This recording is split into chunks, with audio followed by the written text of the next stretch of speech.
కురుక్షేత్ర యుద్ధంలో కౌరవులపై విజయం సాధించిన మహాపరాక్రమవంతులైన పాండవుల తండ్రి పాండురాజు. ఆయన గురించి చాలా మందికి తక్కువగా తెలుసు. Hi friends, welcome to my channel. ఆయన ఎంత శక్తివంతుడు. పితామహ భీష్మునితో సమానమైన పరాక్రమం ఆయనకుందా? ఇప్పుడు ఆయన గురించి తెలుసుకుందాం. ఈ వీడియో నచ్చితే లైక్ చేసి మా ఛానల్ను సబ్స్క్రైబ్ చేసుకోండి. మహాభారత ఆది పర్వం 104వ అధ్యాయం ప్రకారం కురువంశ అభివృద్ధి కోసం పితామహ భీష్ముని అంగీకారంతో, అలాగే సత్యవతి ఆదేశంతో వ్యాస మహర్షిని ఆహ్వానించారు. విచిత్ర వీరుని భార్యల ద్వారా వంశ సంస్కరణ చెయ్యాలనే ఉద్దేశంతో ఆయనను రప్పించారు. ముందుగా అంబాలికను లోపలికి పంపించారు. వ్యాస మహర్షి ఉగ్రరూపం చూసిన అంబిక తన కళ్ళు మూసుకుంది. అంబిక అక్కడ నుండి బయలుదేరగానే సత్యవతి వచ్చి అడిగింది, కుమార, అంబిక గర్భం నుండి గుణవంతుడైన రాజకుమారుడు జన్మిస్తాడు కదా? అందుకు వ్యాసుడు ఇలా సమాధానమిచ్చాడు, అమ్మ, అతడు 10,000 ఏనుగు బలం గలవాడు, మహాపరాక్రమవంతుడు, అత్యంత బుద్ధివంతుడు. కానీ అంబిక చూపిన భయ ప్రదర్శన కారణంగా అతడు అంధుడిగా జన్మిస్తాడు. వ్యాసుడి మాటలు విన్న సత్యవతి ఆందోళన చెందింది. కుమార, కురువంశాన్ని పరిపాలించేవాడు అంధుడైతే అది రాజ్యానికి మంచిది కాదయ్యా. దయచేసి నా మాటను ఆలకించు. మరో రాజకుమారుడిని ప్రసాదించు. ఇతను కురువంశ కీర్తిని పెంచాలి అని అనడంతో సత్యవతి అభ్యర్థన వ్యాస మహర్షి ఆమోదించి అంబాలికను లోపలికి పంపించారు. వ్యాసుడి రూపం గంభీరంగా ఉండడంతో అంబాలిక భయంతో ఒక్కసారిగా కాంతిహీనంగా తెల్లగా పాలిపోయినట్లుగా అయ్యింది. అప్పుడు వ్యాసుడు ఇలా అన్నాడు, అంబాలిక, నువ్వు నన్ను చూసి భయంతో పారిపోయినట్లుగా అయ్యావు. నీకు పుట్టబోయి బిడ్డకు ఈ ప్రభావం ఉంటుంది. అందువల్ల నీ కుమారుడు తెల్లటి చర్మంతో జన్మిస్తాడు. ఆయన పేరు పాండుగా ప్రసిద్ధి చెందుతుంది. మరోవైపు వ్యాస మహర్షి ఒక దాసి ద్వారా ధర్మబద్ధుడు, మహాత్ముడైన విదురుడు జన్మిస్తాడు.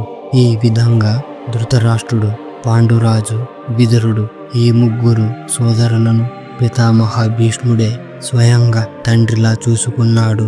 పంచభూతాల సమబలంతో వారిని పెంచి పోషించాడు. చిన్ననాటి నుంచే రాజవంశానికి తగిన విధంగా విద్యల్లో నైతిక విలువలతో వారిని గణనీయులుగా తీర్చిదిద్దాడు. పితామహ భీష్ముడు ముగ్గురు యువరాజులైన ధృతరాష్ట్రుడు, పాండురాజు మరియు విదురుడికి అన్ని సంస్కారాలు నిర్వహించి ఉత్తమ జీవన మార్గాన్ని నేర్పించాడు. వారు బ్రహ్మచార్యాన్ని పాటిస్తూ వేదాలు, శాస్త్రాలు అభ్యసించడంలో నిమగ్నమయ్యారు. క్రమంగా వారు యవ్వనంలోకి అడుగుపెట్టారు. ఈ ముగ్గురు సోదరులు వివిధ విద్యల్లో ప్రావీణ్యం సంపాదించారు. ధనుర్విద్య, గుర్రపు స్వారీ, కథాయుద్ధం, ఢాలు, కత్తి వాడకం, గజ శిక్షణ, అలాగే నీతి శాస్త్రాలు నేర్చుకున్నారు. వీరిలో పాండు ధనుర్విద్యలో అత్యంత నైపుణ్యం కలవాడు, పరాక్రమవంతుడిగా పేరు పొందాడు. అయితే ధృతరాష్ట్రుడు పుట్టుకతో అంధుడు కావడం వల్ల, విదురుడు దాసి సంతానంగా జన్మించడం వల్ల వారికి రాజధికారం లభించలేదు. ఈ కారణం చేత తమ్ముడైన పాండుని హస్తినాపురానికి రాజుగా నియమించారు. కొన్ని రోజుల తర్వాత రాజు కుంతిభోజుడు తన కుమార్తె కుంతి కోసం స్వయంవరం నిర్వహించాడు. అనేక రాజులు, మహారాజులు హాజరైన ఆ రంగస్థలంపై కూర్చున్న యువరాజు పాండును కుంతి తన వరుడిగా ఎంపిక చేసుకుంది. ఈ తర్వాత శాంతన కుమారుడైన పితామహుడు పాండురాజుకు రెండో వివాహం మాద్రి దేశాధిపతి కుమార్తె అయిన మాద్రిని పాండురాజుతో వివాహం జరిపించి ఆమెను హస్తినాపురానికి తీసుకొచ్చాడు. పాండురాజు కుంతి మరియు మాద్రిలతో కలిసి చాలా సంతోషంగా జీవించారు. కాలం గడిచిన తర్వాత మహారాజుగా తన పరాక్రమాన్ని చాటాలనుకున్న సంకల్పంతో పాండురాజు దిగ్విజయ యాత్రను ప్రారంభించడానికి సిద్ధమయ్యాడు. పాండురాజు విశాలమైన సైన్యంతో ప్రపంచాన్ని జయించేందుకు బయలుదేరాడు. తూర్పు దిశలో ఉన్న 10 చిన్న రాజ్యాలపై మొదట దాడి చేసి వారిని యుద్ధంలో ఓడించాడు. అనంతరం శక్తివంతమైన సేనతో మగధ దేశానికి చేరాడు. అక్కడ రాజగృహంలో రాజాధిపతి దీర్ఘుడు పాండురాజుతో జరిగిన యుద్ధంలో దీర్ఘుడు మృతి చెందాడు. తర్వాత పాండురాజు మిథిలపై దండెత్తి విదేహ వంశానికి చెందిన క్షత్రియులను యుద్ధంలో ఓడించాడు. పాండురాజు తన దిగ్విజయ యాత్రలో కాశీ, పుండ్ర అనేక దేశాలను కూడా జయించాడు. అయినా అపారమైన బాహుబలంతో కురువంశ కీర్తి భూమంతా విస్తరించింది. ఆ సమయంలో పాండురాజు ధాటికి ఎవ్వరూ నిలబడలేకపోయారు.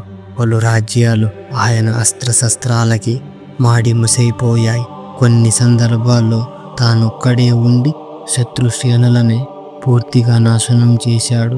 ఆయన చేతిలో ఓడిన రాజులందరూ ఈ భూమిపై శూరత్వంలో ఆయనను ఇంద్రునితో సమానంగా భావించారు. విజయంతో, అపారమైన సంపదతో, ప్రజల గౌరవంతో పాండురాజు తిరిగి హస్తినాపురానికి చేరుకున్నాడు. అక్కడ ప్రజల ఆనందాన్ని పెంపొందించి ధర్మాన్ని పునఃస్థాపించాడు. శాంతను భరతుని కాలంలో మసకబారిన కురువంశ కీర్తిని తిరిగి వెలుగులోకి తెచ్చాడు. గతంలో కురువంశ ధనం, ప్రతిష్టను స్వాధీనం చేసుకున్న రాజులందరినీ తన శౌర్యంతో జయించి వారిని సామంత రాజులుగా చేశాడు. పాండురాజు తన విజయ యాత్ర ముగించుకొని హస్తినాపురంలో గౌరవంగా ప్రవేశించాడు. ఆయన తన బాహుబలంతో సంపాదించిన ధనాన్ని భీష్ముడు, సత్యవతి తల్లి అంబిక మరియు అంబాలిక చేతికి అప్పగించాడు. స్వార్థం లేకుండా ధర్మానికి కట్టుబడి ఉండే పాండురాజు రాజమహల్ విలాసాల మధ్య ఉన్నప్పటికీ ఆయనకు నచ్చిన జీవన శైలి, అడవి జీవితం ఆశ్రయించాడు. కుంతి మరియు మాద్రి ప్రేమను పొందుతూ కూడా పాండురాజు ఎక్కువగా అడవిలో వేటాడుతూ గడిపేవాడు. పాండురాజు వేట కోసం అడవికి వెళ్ళాడు. అక్కడ అతనికి జింకల జంట ఒకటి కనిపించింది. వాటిని మామూలు జంతువులని పొరబడి బాణాలతో గురిపెట్టాడు. ఆ బాణం తగిలి జింకలు ప్రాణాలు వదిలాయి. అయితే నిజానికి మామూలు జంతువులు కావు అవి. తపస్సులో నిమగ్నమై ఉన్న మునిపుత్రుడు, అతని భార్య వారి తపోబలంతో జింకల రూపంలో అడవిలో నివసిస్తున్నారు. ఆ సమయంలో ఆ జింక మానవ స్వరంతో బాధతో ఇలా అన్నాడు. బాధతో ఇలా అంది, ఓ మహారాజా, మీరు కురువంశంలో పుట్టారు.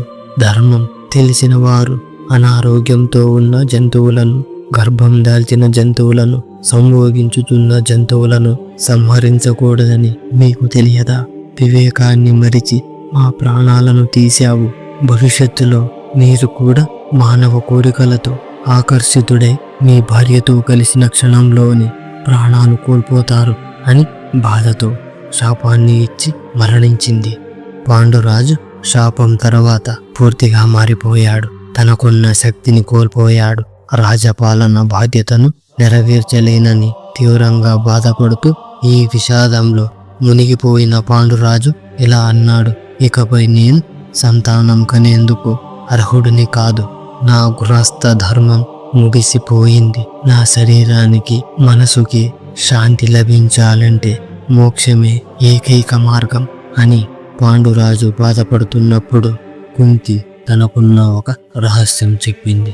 నాకు ఒకప్పుడు దుర్వాస మహర్షి ఒక దివ్యమైన మంత్రాన్ని ప్రసాదించారు. ఆ మంత్రం సహాయంతో నేను ఏ దేవతలైనా ఆహ్వానించి వారి అనుగ్రహంతో పుత్రులను పొందగలను.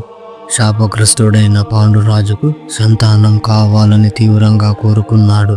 వెంటనే కుంతిని ఆ మంత్రాన్ని ఉపయోగించమని కోరాడు.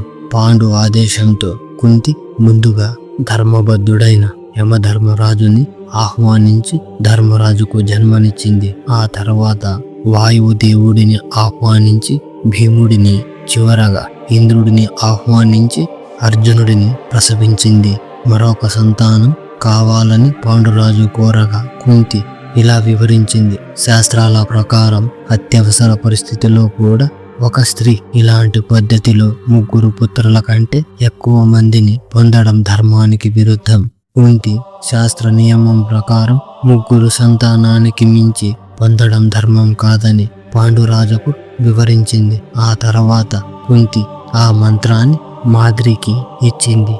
మాద్రి ఆ మంత్రాన్ని ఉపయోగించి అశ్విని దేవతలను ఆహ్వానించి నకులుడు మరియు సహదేవుడు కవలలను పొందింది. ఈ విధంగా పాండురాజు ఆయన భార్యలు కుంతి మాద్రిలతో కలిసి 14 సంవత్సరాలు వనవాస జీవితం గడిపారు.